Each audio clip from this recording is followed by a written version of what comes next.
Hello friends, let us discuss first question of exercise miscellaneous. We have to find the values of k for which this given line, ये एक line हमें given है, it is parallel to x axis, एक part ये है, second part है parallel to y axis, third part है passing through origin. तो हमें line की equation given है. First part में हमें solve करना है the line is parallel to x axis. तो पैरेलल की बात कर रहा है टू एक्स एक्सिस, तो अगर मैं इसके एक डायग्राम बनाऊंगा तो इस तरह से डायग्राम बनेगा कि ये कोऑर्डिनेट एक्सिस है and line is such like this. ये पॉजिटिव वाई एक्सिस को भी कट कर सकती है, पॉजिटिव नेगेटिव वाई एक्सिस को भी कट कर सकती है, बट ये लाइन क्या है, हमेशा पैरेलल टू एक्स एक्सिस होनी चाहिए. और हमें पता है इससे क्या पता लगेगा, angle with positive x axis कितना है लाइन का, इक्वल टू 0. उसी से हम स्लोप ऑफ लाइन डिफाइन करते हैं.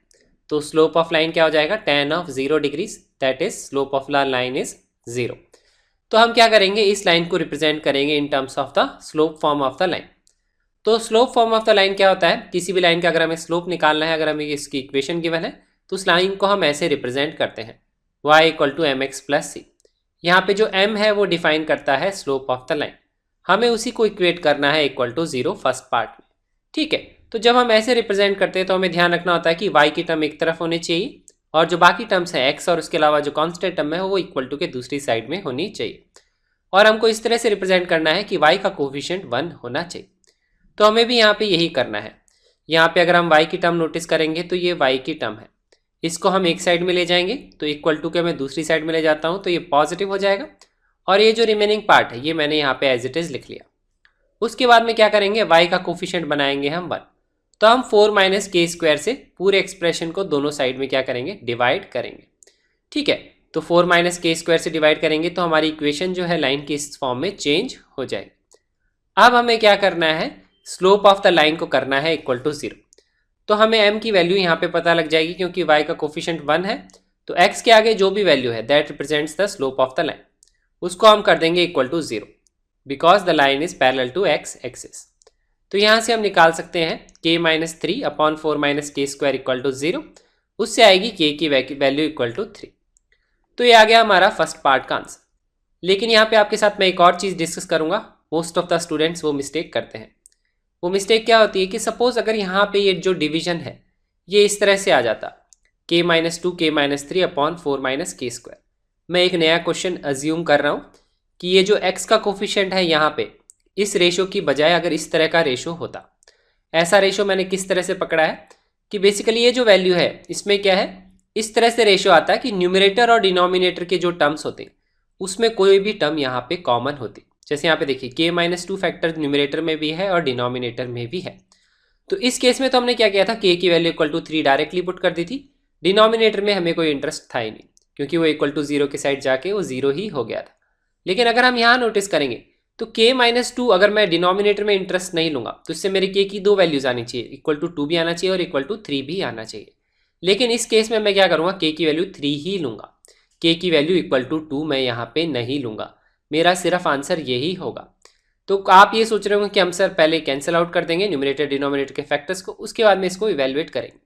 तो ये ऐसा नहीं है, बेसिकली हम कैंसिल आउट कर सकते हैं, वो भी एक सोचने का तरीका है. बाकी एक्चुअली में क्या हो रहा है, अगर आप यहाँ पे नोटिस करेंगे तो k माइनस 3 क्या है जो x के आगे कोफिशिएंट है और 4 माइनस के स्क्वायर क्या है जो y के आगे कोफिशिएंट है, उनको आप दोनों डिवाइड कर रहे हैं. ठीक है, और उसको इक्वल टू 0 कर रहे हैं. तो अगर मैं k इक्वल टू 2, अगर सपोज ये कोफिशिएंट होता है x का और ये y का जिसको मैं डिवाइड कर रहा हूँ, तो यहाँ पे अगर मैं k इक्वल टू 2 रखता तो ये चीज़ भी 0 हो जाती. इसका मतलब कोफिशिएंट ऑफ x भी 0 हो जाता और कोफिशिएंट ऑफ y भी 0 हो जाता. तो जो गिवन इक्वेशन लाइन की होती है उसमें ये पार्ट भी 0 हो जाता और ये पार्ट भी 0 हो जाता. तो उससे क्या होता, सिर्फ कांस्टेंट टर्म यहाँ पे बच जाती, तो वो लाइन की इक्वेशन ही नहीं रहती.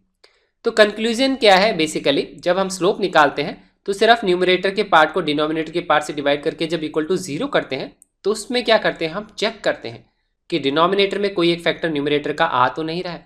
तो पहले उस फैक्टर को कैंसिल आउट करते हैं, उसके बाद में हम इक्वल टू 0 करके जो भी वेरिएबल है उसकी वैल्यू निकालते हैं. तो ये चीज़ आपको ध्यान रखनी है. अब हम सॉल्व करते हैं सेकंड पार्ट. सेकंड पार्ट में लिखा हुआ है the line is parallel to y axis. तो ये भी जो है this is also related to the slope of the line.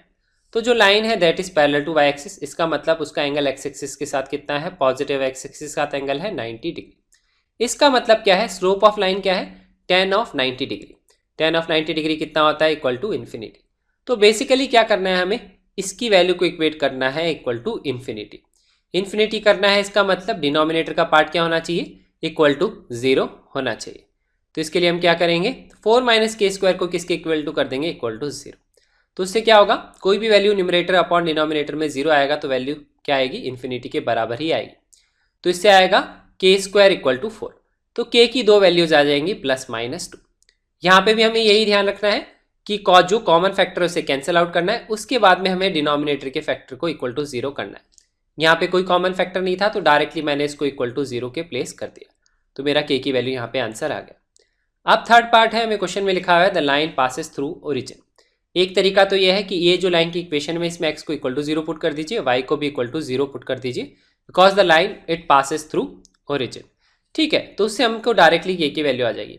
क्योंकि लेकिन मैंने यहाँ पे स्लोप फॉर्म ऑफ लाइन को यूज़ किया है, तो यहाँ पे हम ये चीज़ भी यूज़ कर सकते हैं कि ये जो c है ये रिप्रेजेंट करता है y intercept of the line. Intercept का मतलब होता है एक ऐसा पॉइंट जहाँ पे लाइन y एक्सिस को कट करती है, उसको बोलते हैं y इंटरसेप्ट। तो y एक्सिस को कहाँ कट कर रही है, ओरिजिन पे कट कर रही है, तो इसको बोलते हैं y इंटरसेप्ट। इसका क्या है, इक्वल टू 0। तो c की वैल्यू क्या है, इक्वल टू 0। तो यहाँ पे जो हमने c निकाला था that should be what, equal to 0। So this is the value of c। इसको इक्वल टू 0 करेंगे तो इसका मतलब इसको इक्वल टू हम 0 करेंगे, तो यहाँ पे आएगा k square minus 7k plus 6 equal to 0। इसको हम सिंप्लीफाई कर लेंगे, एक क्वाड्रेटिक इक्वेशन है, इसके फैक्टर्स हम कर सकते हैं। तो इसकी वैल्यूज आएंगी k equal to 1 and k equal to 6। अब यहाँ पे देखिए इस केस में क्या है, हमारे को डिनोमिनेटर से मतलब नहीं है, हमें सिर्फ इस पार्ट से मतलब है। ध्यान रखिए स्लोप में जब हम निकालते हैं 0 या इन्फिनिटी के इक्वेट करते हैं तब हमें कॉमन फैक्टर पहले कैंसिल आउट करने होते हैं, उसके बाद में हम जो वैल्यू आती है उसको इक्वल टू 0 या इन्फिनिटी के इक्वेट करते हैं। इसमें ऐसा नहीं है, क्योंकि अगर सपोज कोई भी कॉमन फैक्टर इनमें कुछ भी हुआ तो इसका मतलब क्या है, ऐसी चीज़ होगी कि ये भी चीज़ 0 हो सकती है, ये भी चीज़ 0 हो सकती है। उससे क्या होगा, ये चीज़ 0 हो जाएगी और ये भी चीज़ 0 हो जाएगी। तो उससे क्या होगा, लेकिन ये जो चीज़ है अभी भी 0 नहीं है, तो ये एक लाइन की इक्वेशन को रिप्रेजेंट करेगा। तो ये तो क्या पॉइंट से पास कर रहा है, तो हम डायरेक्टली अगर इस तरह से सॉल्व करने के बजाय अगर हम 0,0 पुट करेंगे तो भी हमारा यही आंसर आएगा। तो ध्यान रखने वाली चीज़ ये है कि स्लोप में कभी भी हम कंडीशन लगाएंगे 0 या इन्फिनिटी के, we have to cancel out the common factors, उसके बाद में हमको 0 के इक्वेट उसको करना है। तो ये हमारे तीनों पार्ट्स हमने यहाँ पे 1 बाय 1 सॉल्व कर लिए। Thank you so much for watching this video, do like it and share it with your friends. अगर आपको इस कॉन्सेप्ट में अभी भी कोई डाउट है तो आप कमेंट्स में नीचे लिख सकते हैं। You can also subscribe to our channel to get updates on the new videos and have a nice day.